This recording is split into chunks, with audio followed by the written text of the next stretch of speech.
ከመቼ ነው? በስንት ወር?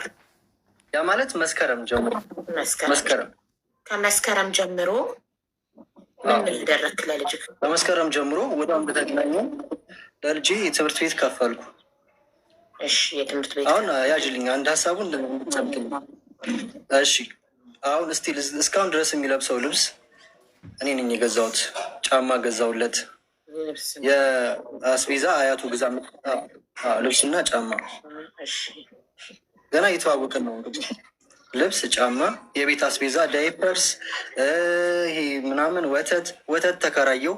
ዳይፐር ነው ስንት አመቱ ነው? 4 አመቱ። ምንድን ነው ዳይፐር ነው ዋይፕስ? ያው ያስፈልጓል። ዳይፐር ቁጥር አለው እንጂ ያስፈልገዋል። 2 ገዝቻለሁ። የ4 አመት ቁጥር ለሊት ይሸናል ብላ አስገጥማለሁ። እኔ አላውቅም። አክቹሊ እኔም ጋር ተኝቶ ሸንቶ ያውቃል። ህፃን ስለሆነ ነው አላውቅም። ዞሮ ዳይፐር ለማታ ማታ ብቻ እዛ ሚዲያ ላይ ለማታ ማታ ይስተኛል።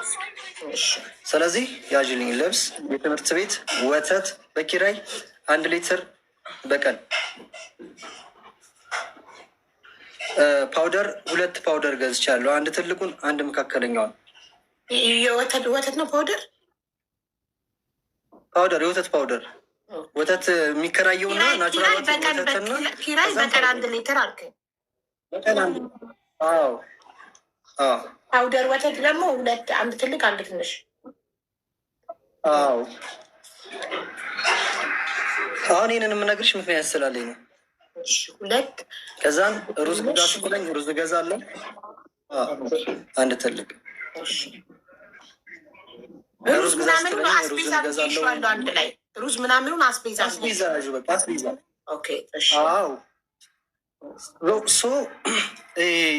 ስንገናኝ የምናጠፋው ምናምን ተይው። ከልጁ ጋር ስንገናኝ በጣም ነው የማጠፋው። በጣም አዲስ ስለሆነን የወደደኝም ለዛ ነው። የሚፈልገውን ነገር ነው የማደርግለት። ከተገናኘን 1 ወራችን ነው ገና። ይህን ሁሉ እያደረኩ የትምህርት ቤት እየከፈልኩኝ ለምን እንደው አላውቅም። አያቱቱ ጋር ተነጋግረን ነበር። ማዘር እኔ ያደግኩት ያለ አባት ነው። እናቴ ስታሳድገኝ ብዙ ላይፍ አይቻለሁ።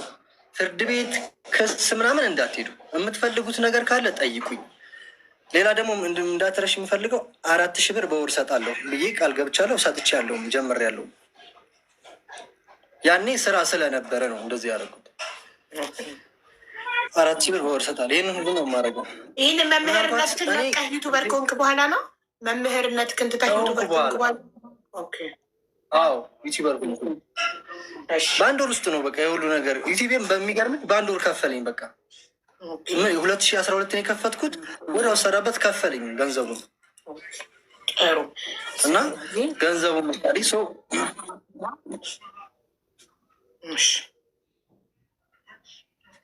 ይህንን ካረኩም በኋላ ምንድን ነው ሚዲያ ላይ ወጥታ በልጄ ቪዲዮ ይሰራበታል አለች። መጀመሪያ እነሷ ተስማምተን ነበር። መጀመሪያ ምን ያለችው ምን መሰለች? አሁን እነሷ ማል ያልተግባባንበትና የተበጠሰው ነገር ከፍቅር ውጭ ነው። ምንች በሌላ ጉዳይ ዝም ብሎ አለመግባባት ሲፈጠር እሷ ማጥቃት የጀመረችው እኔን ነው ብዬሻለሁ።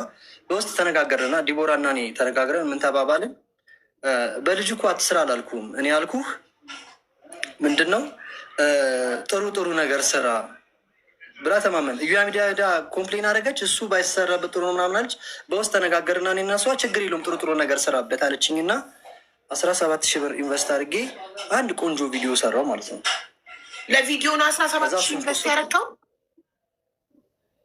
ማርያም ማለት ልብስ እየገዛው እያዝናናሁት ሞል እየወሰድኩት ምናምን ነው የምልሽ። ገባሽ? እንደዚህ ሲሆን 17,000 ብር ኢንቨስት አድርጌበታለሁ። 17,000 ብዙ ነው ብዬ ነው። ምልሽ ልብሱ ጫማው ምናምን ሲደማመር እንትን አልኩ ነው ቪዲዮ ውስጥ አስገብቼዋለሁ ስገዛለት ምናምን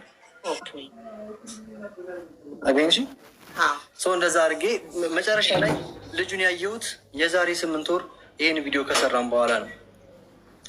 ከዛ ይህን ከሰራው በኋላ ልጁን ማግኘት አልቻልኩም።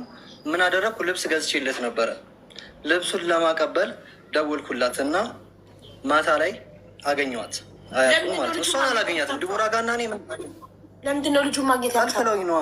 ስልክ አያነሱም። ለምን በሰላም እያየት ነበር? ከመስከረም ጀምሮ የሚያስመርምረክ አባትነትህ ከተረጋገጠ በኋላ የትምህርት ቤት እየከፈልክ የወተት ክራይ እየከፈልክ አስቤዛ እያረግ ልብስ ጫማ እየገዛ በሰላም እንዲሁም እናትየው ጋር በግ ገዝተህ ይዘህ ሄደህ ከእሷ 3,000 ብር ተበድረ ጨምረ በግ ገዝተህ ሄደህ ይቅርታ ጠይቀህ ከቤተሰቦቿ ጋር ሰላም ሆነ ልጅህን እያየህ ነበር። ምን ተፈጥሮ ነው ስልክ ማንሳት ያቆሙት? ለምን ከመሬት ተነስቶ በምን ምክንያት? እኔና ዲቦራ ዝም ብላ አልተስማማን። ስላልተስማማን በቪዲዮ ምክንያት ያደረጉት ምን አውቃለሁ። በቃ ከመሬት ተነስታ ልጄን ቪዲዮ አትስራበት ምናምን አለች። ምን አለች መሰለሽ? ያስፈራረኛል፣ የሰራችው ቪዲዮ ላይ ያስፈራረኛል፣ እገልሻለሁ ብሎኛል፣ ቤተሰቦችን እገላለሁ ብሏል ምናምን እያለች ብላ ቪዲዮ ሰርታለች። ከዛ በኋላ ነው ነገሩ የተበላሹ ማለት ነው። እኔ እና እሷ ዜን እንደዛ ሲሆን ሄድኩኝ። ማታ ሰዓት ከምሽቱ 1 ሰዓት አካባቢ ነው። ቀን ደውዬላቸው 11 ሰዓት የለውም ብላኝ ሄድኩና ልብሱን ሰጥቼ መጣሁኝ። ከዛ ተገናኘን። ካለሽ እዚህ ውስጥ አበባ ላኪ ማሬ። እሺ ልጁ ጋር ተገናኘን። ከዛ በኋላ ስልክ አያነሱም። መቼ ደወለችልኝ? የመጥሪያ ካርድ ልሰጠኝ ህዳር 8 ቀን ደወለችልኝ። ያዥ ወሩ ጥቅምት ህዳር 8 ቀን የፍርድ ቤት መጥሪያ ተሰጠኝ። ምን ተብሎ? ልጁን አያግዝም፣ ልጁን አልረዳም እና ምን ተብሎ 15,000 ብር በወር ተቆራጭ ያርግልኝ፣ እስካሁን ልጁን እያገዛ አይደለም ብላ መጥሪያ ሰጠች። መጀመሪያ የተስማማችሁ በ4